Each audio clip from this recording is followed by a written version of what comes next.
Assalamualaikum warahmatullahi wabarakatuh. Kami dari kelompok 14 ingin menjelaskan tentang agglomerative hierarchical clustering. Sebelum itu, izin kami memperkenalkan diri. Nama saya Kurota Yunusana Subagja dan rekan saya Dan saya Ranti Aninda. Dan saya Salsabila Aulia Aziza.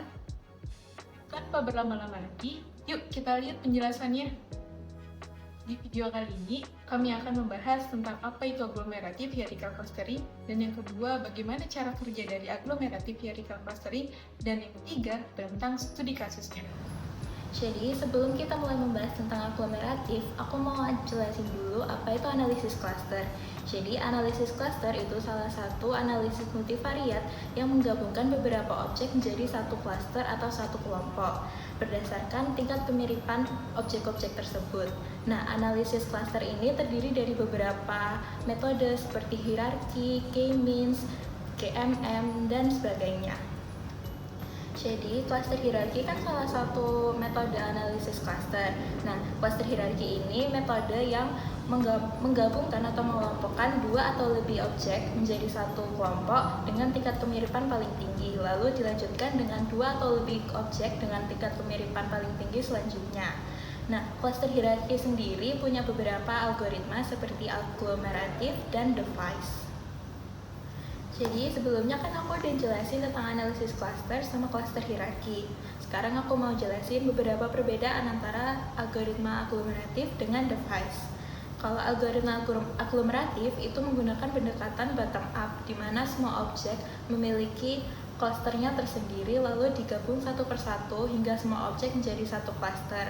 Selain itu, algoritma agglomeratif itu lebih sering dipakai dalam analisis unsupervised learning. Nah, algoritma agglomeratif ini lumayan mudah digunakan karena didukung oleh beberapa library seperti sklearn dengan agglomerative clustering dan SciPy dengan linkage-nya. Sedangkan algoritma device menggunakan pendekatan top-down, di mana semua objek menjadi satu cluster lalu dipisah satu persatu hingga objek-objek tersebut menjadi cluster tersendiri. Algoritma device sendiri jarang digunakan pada analisis unsupervised learning karena kompleksitas yang lebih tinggi dibandingkan dengan agglomeratif. Nah, selain itu, juga nggak ada library yang mendukung khusus untuk device ini sendiri. Algoritma agglomeratif sendiri memiliki beberapa metode linkage atau penggabungan. Yang pertama ada single linkage. Nah, single linkage ini menggabungkan dua cluster berdasarkan jarak terdekat, sehingga metode ini sangat cocok untuk data yang linear. Namun, metode ini rentan terhadap chaining effect. Nah, chaining effect ini itu fenomena yang terjadi di mana cluster cenderung memanjang seperti rantai daripada terbentuk menjadi kelompok yang kompak dan terpisah secara jelas. Selanjutnya yang kedua ada complete linkage, yaitu menggabungkan dua cluster berdasarkan jarak terjauh, sehingga dapat menghasilkan cluster yang lebih rapat dan terpisah. Namun, metode ini kurang cocok untuk data yang tidak simetris.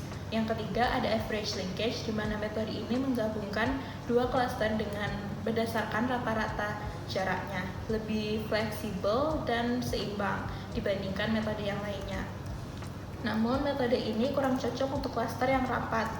Nah, yang terakhir ada Wurtz method, di mana metode ini menggabungkan berdasarkan tujuan untuk meminimalkan total variance, sehingga metode ini cocok untuk data berdistribusi normal.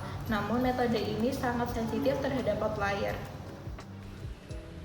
Selanjutnya, aku mau bahas mengenai dendrogram. Dendrogram sendiri memiliki pengertian yaitu diagram pohon untuk menggambarkan hasil cluster hierarki. Dendrogram sendiri menunjukkan tahap dari clustering atau pengelompokan pada analisis yang sedang kita lakukan.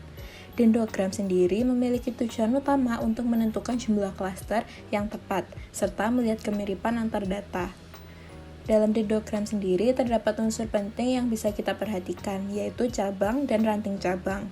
Cabang sendiri merepresentasikan cluster, sedangkan ranting cabang merepresentasikan tingkat kemiripan antara dua cluster, di mana semakin panjang ranting, maka semakin rendah tingkat kemiripannya. Namun semakin pendek ranting cabangnya, maka semakin tinggi tingkat kemiripannya. Lalu, bagaimana dengan cara kerja agglomerative hierarchical clustering? Pertama, diasumsikan setiap titik atau data merupakan sebuah klaster atau kelompok yang tersendiri. Kedua, algoritma mengelompokkan titik-titik yang berdekatan, sehingga satu klaster terdiri dari dua titik. Selanjutnya, proses tersebut akan terus berulang dengan melakukan pengelompokan dengan titik-titik yang berdekatan. Adapun penggabungan klaster bergantung terhadap metode perhitungan jarak yang digunakan. Namun, secara idealnya, proses ini akan berakhir menghasilkan dua klaster secara keseluruhan. Lalu, bagaimana cara penggabungan klaster? Terdapat 4 metode yang digunakan di dalam agglomerative hierarchical clustering. Yang pertama ada single linkage, yaitu bergantung pada jarak minimum dari jarak euclideannya. Yang kedua ada complete linkage, yaitu berdasarkan jarak maksimum.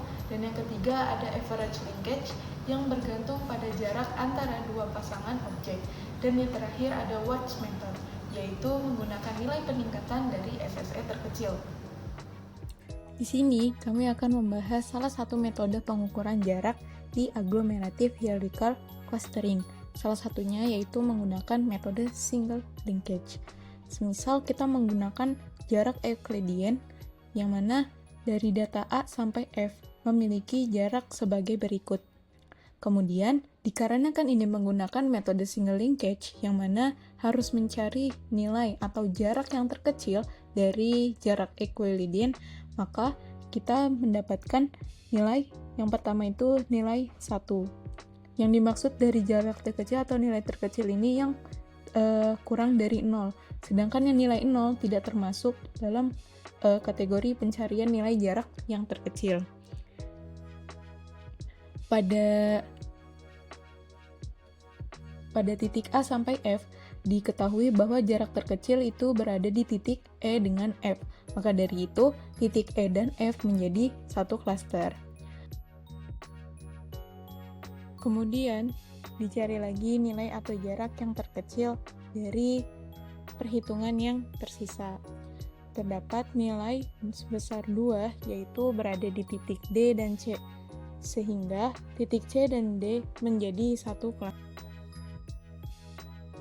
Setelah terbentuk dua klaster sebelumnya, kemudian dicari lagi nilai atau jarak yang terkecil dari variabel A, B, C, D, dan E, F.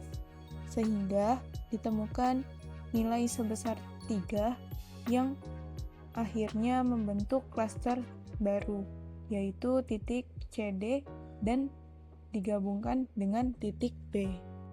Setelah melalui 3 proses iterasi, kemudian tetap dicari lagi nilai atau jarak yang terkecil. Dari tabel yang ditampilkan, terdapat nilai sebesar 7, yaitu berada di titik CDB dengan titik A, sehingga terbentuklah klaster antara titik CDB dan A, sehingga akhirnya terbentuklah dua klaster besar, yaitu titik CDBA dengan titik EF. Namun, untuk metode complete linkage mirip seperti single linkage, hanya saja complete linkage menggunakan nilai terbesar. Pada studi kasus ini bertujuan untuk mengelompokkan spesies penguin berdasarkan karakteristik morfologis menggunakan metode agglomerative hierarchical clustering dengan pendekatan linkage word, di mana dataset yang kita gunakan berasal dari PubMed Penguins dataset. Pada dataset ini telah diketahui bahwa terdapat 3 jenis penguin, yaitu Adderley, Chinstrap, dan Pinto. Namun, dalam menentukan jumlah klasternya kita akan menggunakan dendrogram.